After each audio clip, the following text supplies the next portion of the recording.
দেখবে বাচ্চা থেকে বুড়ো সবাই উচ্ছে দেখলে কীরকম খেতে চায় না, ওই তেতো লাগবে সেই জন্য খেতে চায় না। তাই আমি ভাবলাম একটা কিছু উপায় করা যায়, আমার মেয়েও খেতে চায় না, তাহলে একটা কিছু উপায় বের করি যেটাতে উচ্ছেটা করলে তেতোটাও কম লাগবে, আবার খাওয়াও হলো, কারণ উচ্ছেটা খাওয়াও খুব শরীরের জন্য ভালো। তার জন্য আমি উচ্ছে নিলাম, উচ্ছেটাকে নিয়ে ভালো করে একটা ছুরি সাইজে কেটে নিলাম, তোমরা চাইলে বটি সাইজে কেটে নিতে পারো। দিয়ে আমি উচ্ছের যে ভেতরে বীজগুলো আছে সেগুলোকে এবার ফেলে দিলাম। ফেলে দেওয়ার পরে এটাকে কেটে বেশ খানিকক্ষণ আমি জলের মধ্যে ভিজিয়ে রাখবো। জলের মধ্যে ভিজিয়ে রাখলে কী হবে, উচ্ছের যে এক্সট্রা তেতো ভাবটা সেটা কিন্তু বেরিয়ে যাবে, তাহলে বাচ্চারাও খেতে পারবে, আর যারা খেতে উচ্ছে পছন্দ করে না তারাও খেতে পারবে। দিয়ে উচ্ছেটাকে দেখো এভাবে আমি লম্বা লম্বা করে কেটে নিলাম।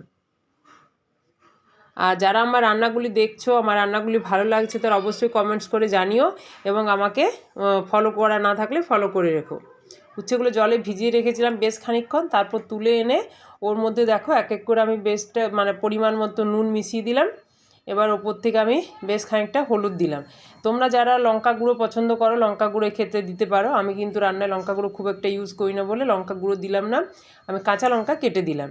এবার উপর থেকে আমি চালের গুঁড়ো ওপর থেকে ছড়িয়ে দিলাম। সব কিছু কিন্তু শুকনো শুকনো অবস্থাতে আমি সব কিছু মাখাবো, যেহেতু ভিজিয়ে আমি করছি না, এখানে জলও কিন্তু আমি একটু দেবো না। এই যে এটাকে আমি দিয়ে রাখছি, তাতে কিন্তু কিছুক্ষণ পরে সবজির থেকে তো নিজস্ব একটা জল বেরোয়, সেই জলটা বেরোলে একটা দেখবে হালকা মাখা মাখা জিনিস তৈরি হয়ে যাবে। এবার উপর থেকে আমি বেশ খানিকটা চাট মশলা এর উপরে ছড়িয়ে দিলাম।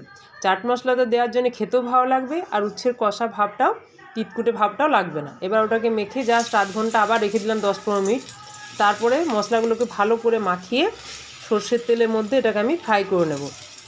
এটা গরম গরম ভাতের সাথে খাবে, খুবই ভালো লাগবে, বাচ্চা থেকে বুড়ো সবাই দেখবে চেয়ে চেয়ে খাবে। আর আমার চ্যানেলটিকে যারা এখনও ফলো করে রাখোনি প্লিজ ফলো করে আমার পাশে থেকো, ও সবাই ভালো থেকো।